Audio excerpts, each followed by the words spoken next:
제2연평해전과 천안함 피격, 연평도 포격 도발로 희생된 병사들을 기리는 서해 수호의 날을 맞아 여야는 평화를 지켜야 한다고 한 목소리로 말했습니다. 다만 대북관에 대해서는 뚜렷한 입장차를 보였는데요.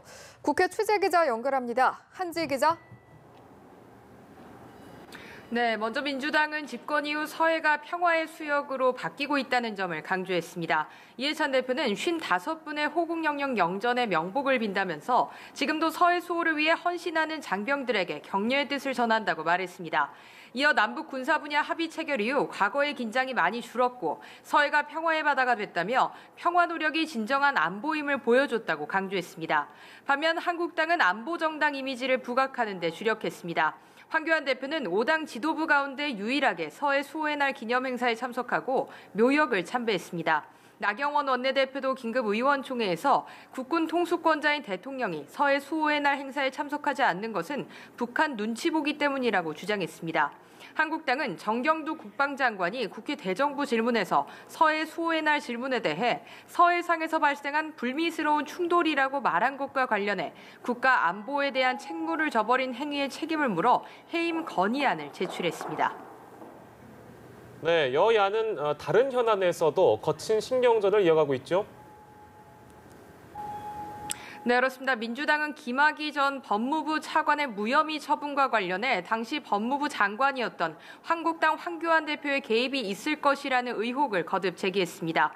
이해찬 대표는 당시 장관과 민정수석이 몰랐다는 건 정부 보고 체계가 허위로 돌아갔다는 것이라며 당에서 예의주시할 필요가 있다고 강조했습니다. 반면 한국당 나경원 원내대표는 다음 주 장관 후보자 인사청문회와 관련해 이번 개각은 국민이 아닌 문 대통령 눈높이 개각으로 친이대 개각으로 정의했다고 쏘아붙였습니다. 이어 의원 봐주기 없이 그리고 다중 의혹자에 대해서는 송곳 같은 MRI 검증으로 철저히 파헤쳐달라고 요청했습니다. 한편 김현철 통일부 장관 후보자 인사청문회 증인 채택권 논의를 위해 열린 국회 외교통일위원회 전체 회의는 한국당 의원들만 참석한 채 반쪽 회의로 진행됐는데요. 한국당 의원들은 처제를 통한 부동산 차명거래 의혹 등 도덕성과 관련된 후보자의 결정적 흠결들이 발견됐다며 여당은 증인 채택에 협조하라고 요구했습니다. 네, 오늘 국회에서 교육, 사회, 문화 분야 대정부 질문이 진행 중이죠. 본회의장에서 한때 소란이 있었다고 하는데 무슨 내용이었습니까? 네, 그렇습니다. 오늘 마지막으로 열린 국회 대정부 질문에서 야권은 미세먼지 사태에 대한 정부의 뒷북대책을 비판했는데요. 이와 더불어 탈원전 정책과 4대강 보철거 문제도 질타했습니다. 민주당은 김학의 전 법무부 차관의 성접대 의혹 그리고 고 장자연 씨 사건에 대한 철저한 진상규명을 주장했습니다.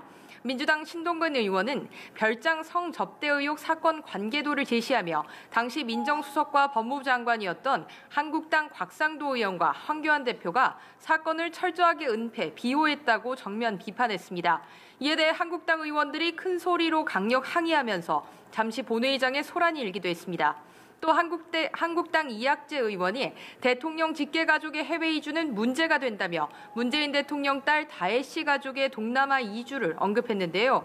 이에 대해 이낙연 총리는 박정희 전 대통령 시절의 영예인 박근혜 전 대통령께서 프랑스 유학을 갔고 노무현 전 대통령의 아드님도 중국에 갔는데 위법의 문제가 없는 한 사생활을 보호될 필요가 있다고 답변했습니다.